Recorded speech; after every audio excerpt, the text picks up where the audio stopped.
함께 보려고 하는 말씀은 디모데후서 3장 10절에서 17절까지 말씀입니다. 우리 같이 제가 한번 읽어보도록 하겠습니다. 나의 교훈과 행실과 의향과 믿음과 오래 참음과 사랑과 인내와 박해를 받음과 고난과 또한 안디옥과 이고니온과 루스드라에서 당한 일과 어떠한 박해를 받은 것을 내가 과연 보고 알았거니와 주께서 이 모든 것 가운데서 나를 건지셨느니라.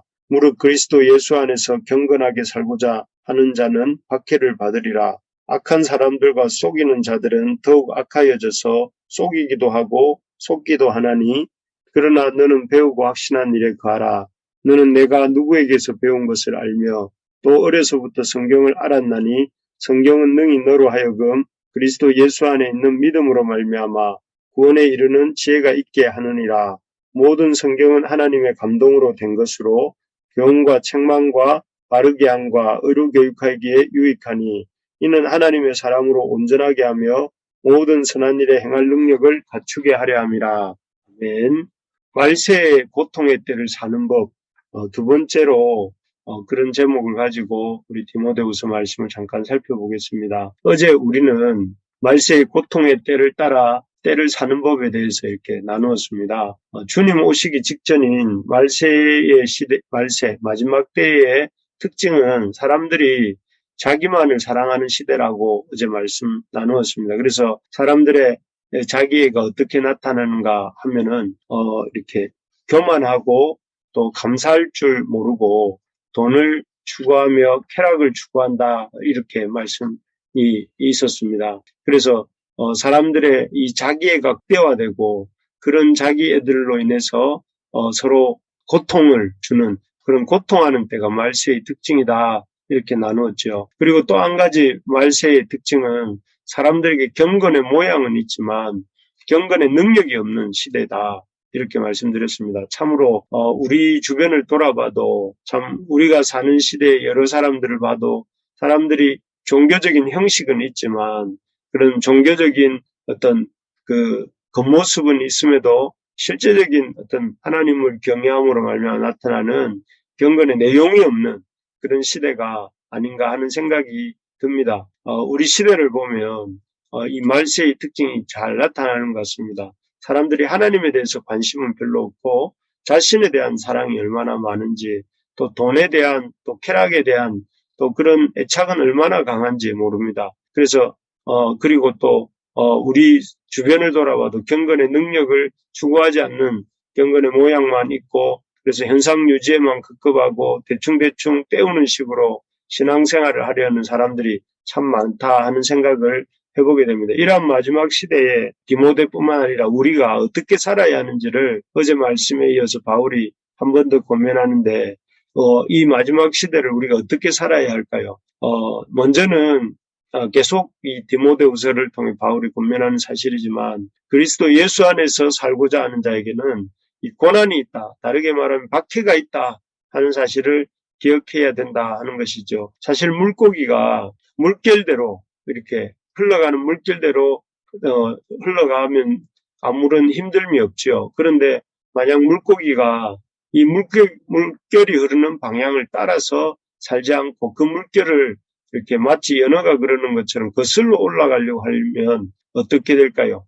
힘이 들고 어려움을 많이 겪게 됩니다. 마찬가지로 우리가 세상이 흘러가는 방식대로 자기를 사랑하고 돈을 추구하고 자기를 주장하고 원초적인 욕망을 따라 살면 아무 문제가 없을 것입니다. 하지만 우리가 이 시대가 아니라 사람들이 이 시대나 이 시대의 사람들이 사는 방식이 아니라 우리 주님을 따르고자 하는 삶을 살 때 반드시 세상과의 갈등이 있고 또 어려움이나 박해가 있게 되는 것이죠. 그래서 핍박이나 박해는 우리 믿는 사람의 삶에 찾아오는 핍박이나 박해는 우리가 세상이 아니라 또 세상 사람들이 아니라 주님의 제자로 잘 살아가고 있다는 증거입니다. 그러므로 여러분 우리 삶 속에 있는 여러 가지 어려움들 또 박해들 핍박들을 이렇게 두려워하거나 뭔가 이상한 일 만난 것처럼 생각하지 말고 이렇게 잘 기쁜 마음으로 받아들여야 되겠습니다. 그래서 예수 믿기 때문에 때로는 이 경제적인 어려움을 겪을 수도 있고 예수님을 믿기 때문에 인간적인 어려움도 있을 수 있고 또 육체적인 어려움 이런 것들이 옵니다. 올 때에 우리가 그런 것들을 이상하게 여기지 말고 어려운 게 정상이구나 하고 생각하면서 그런 어려움을 속에서 어떻게 이런 어려움을 이겨내고 살 것인가 이런 생각을 해야 된다 하는 것이죠. 그렇게 박해나 어려움을 이 삶 속에 찾아오는 박해나 어려움을 당연하게 여기고 잘 극복하면서 살아갔던 사람들이 바울과 바나바였죠.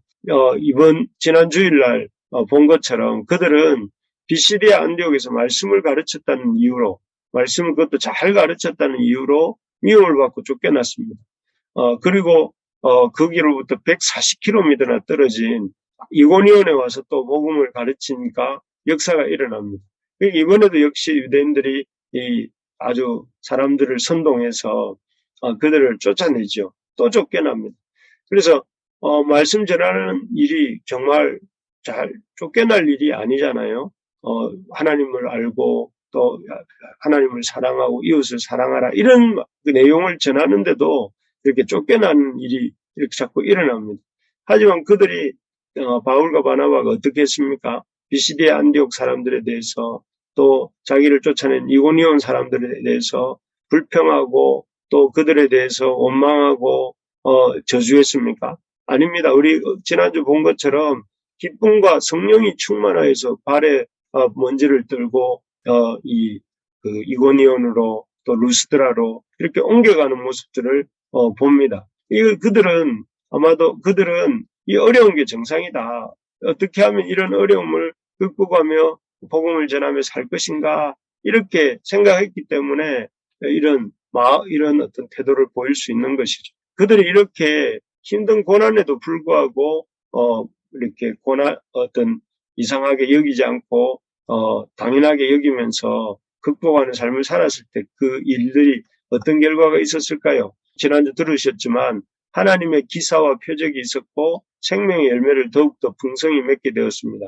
그 대표적인 증거가 이 바울의 1차 전도여행 이고니온과 비시리아 안디옥과 루스드라에서 바울이 힘든 중에도 사역했던 그 결과가 바로 이 서신의 주인공인 디모데입니다. 디모데가 거기에서 이렇게 바울의 1차 전도 여행 때 얻은 열매죠. 그래서 바울과 바나바가 고난에도 불구하고 힘써 말씀을 전하는 일을 지속했을 때 그곳에서 주의 역사가 일어나고 평생의 신실한 동력자 디모데도 얻게 된 것입니다. 이런 면에서 고난과 박해는 하나님께서 우리에게 당신의 생명의 열매를 맺게 해주시는 방편이다 이렇게 생각하셔야 됩니다. 그렇기 때문에 우리가 고난이 올 때, 핍박이 올 때, 육체적으로 힘들고 영적으로 힘들고 또 여러 가지 인간관계가 힘들고 사업이 어렵고 할 때에 왜 이렇게 내가 예수 믿고 사는데 어려운가 이렇게 여길 것이 아니라 오히려 이러한 기회를 통해서 하나님이 우리에게 일하시고 우리에게 생명의 열매를 맺으시려고 하시는구나 이렇게 생각을 하면서 우리가 기쁨으로 고난들에 대할 수 있기를 주님의 이름으로 축복합니다. 그래서 요즘 어려움 많으시죠. 개인적으로도 그렇고 또 가정적으로도 그렇고 재정적으로도 그렇고 육체적으로도 그렇고 또 우리 공동체적으로도 쉬운 시간은 아닌 것 같습니다. 하지만 이런 것들을 어려움으로 여기지 말고 하나님이 우리를 어떻게 하시는 증거가 아니라 하나님이 우리에게 하나님의 놀라운 생명의 열매를 맺게 해주시는 과정이구나. 이걸 통해서 하나님 또 디모데 같은 좋은 동력자를 또 열매를 얻게 하시겠구나. 이런 마음을 가지고 우리가 주님 앞에 나아갈 수 있기를 소망합니다. 그래서 이런 고난을 하나님이 주신 축복으로 바라보는 것이 필요하다 하는 것입니다. 그러려면 우리가 필요한 자세가 한 두 가지 정도가 있는 것 같습니다. 하나는 하나님께서 모든 박해와 고난으로부터 우리를 건지신다 하는 믿음을 가져야 됩니다. 우리 11절 말씀 같이 한번 읽어볼까요? 11절입니다. 시작. 박해를 받음과 고난과 또한 안디옥과 이고니온과 루스드라에서 당한 일과 어떠한 박해를 받은 것을 내가 내가 과연 과연 보고 보고 알았거니와 알았거니와 주께서 주께서 이 이 모든 것 모든 것 가운데서 가운데서 나를 나를 건지셨느니라. 건지셨느니라. 아멘. 이 모든 것 가운데서 나를 건지셨느니라. 이 말씀에 우리가 밑줄을 쫙 긋기를 바랍니다. 이 모든 것 가운데서 나를 건지셨느니라.